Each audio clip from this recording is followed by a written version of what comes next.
There once was a tiny old woman by the name of Bunya. Now Bunya lived in a tumble-down old cottage at the edge of a village. All the children would come and tease and torment her. "Bunya, Bunya, you're a witch. Bunya, Bunya, dig a ditch." "Sticks and stones will break my bones, but names will never hurt me," she would say. So the children would throw sticks and stones as well as mud at her, screaming out, "Witch! Witch, you're a witch!" "I'm not a witch," said Bunya. "I'm not a witch." "Oh yeah," said a very loud boy. "If you're not a witch, then prove it."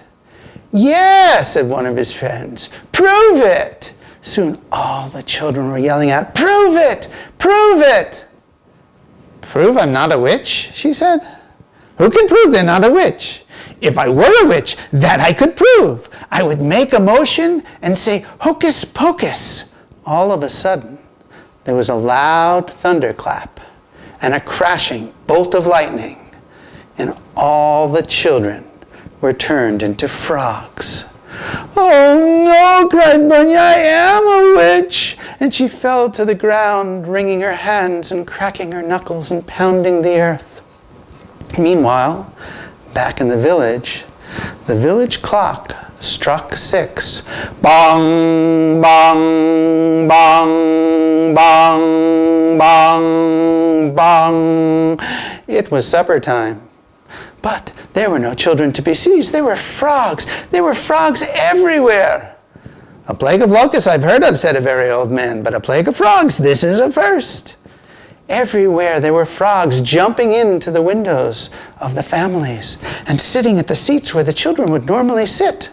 Well, the parents didn't know that those were in fact their children, and they picked up the frogs and they just threw them out the window. No sooner had they thrown them out than the frogs jumped back in again. Well, the mayor of the village was a very wise man.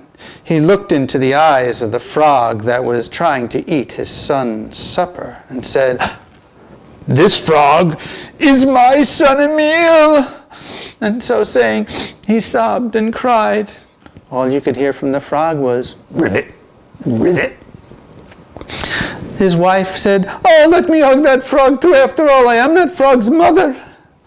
The mayor thought about it and touched his head and said, "Bunya the Witch has caused this. She has turned my Emil into a frog." And clutching his frog son to himself, he ran out into the village screaming out, "Bunya the Witch has turned my son into a frog." The baker came out and said, "Bunya has turned my twin daughters into frogs too. They are nice, sweet girls they were before. Now they're twin frogs."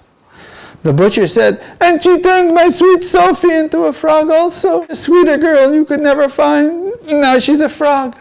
Soon all the villagers were running to the center of town crying, "Bunya the Witch has turned our children to frogs." And there was wailing and moaning. Meanwhile, the mayor had another thought. He touched his head and said, "If Bunya the Witch can turn our children into frogs, then Bunya the Witch can turn our frogs back into children again."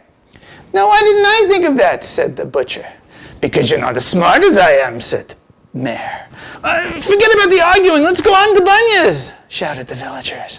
So soon all the villagers with the mayor in the front marched down, going, "On to Bunya's! On to Bunya's!" to Bunya's tumble-down old cottage, where they found her there on the ground, still wringing her hands and pounding the earth. The mayor walked up to her and said, "Bunya, you've done a most horrible thing." She looked up at him and said, "You're telling me? I know. But it was all a mistake. I was trying to prove to the children that I wasn't a witch, and I made a motion and said, 'Hocus pocus.'" All of a sudden, there was a loud thunderclap and a crashing bolt of lightning, and all the mothers and fathers were turned into pigs. "Oh no," cried Bunya, "I've done it again." And she was so shaken she had to go into her house for a cup of tea with lemon in it. "Such a racket," she said. "Such a thing to discover at my age, magic powers. Phooey! Who needs them," she says. But then again, who needs all these frogs and pigs? Suddenly, Bunya had an idea. She went outside, she made a motion and said, "Pocus, hocus."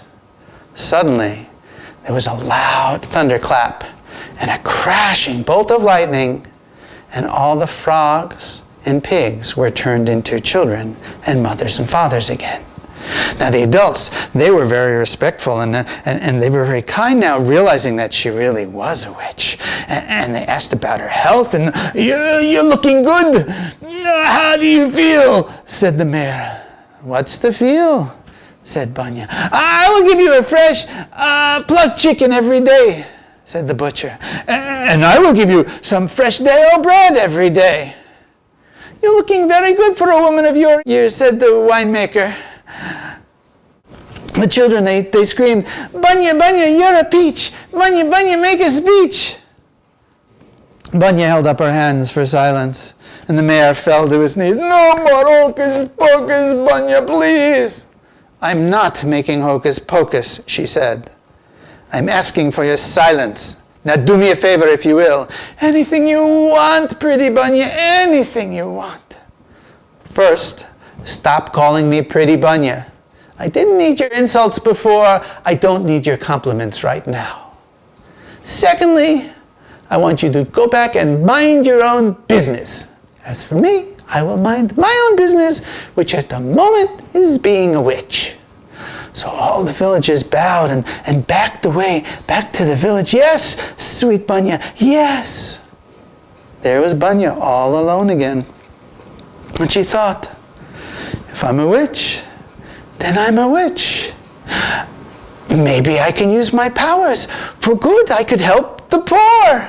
And who is poor then? Poor Bunya. There's something I've always wanted to do, and that is to see the world. So that's exactly what Bunya did. She got on her broomstick and sailed off into the sky to see the world. And that's Bunya the Witch by Robert Kraus.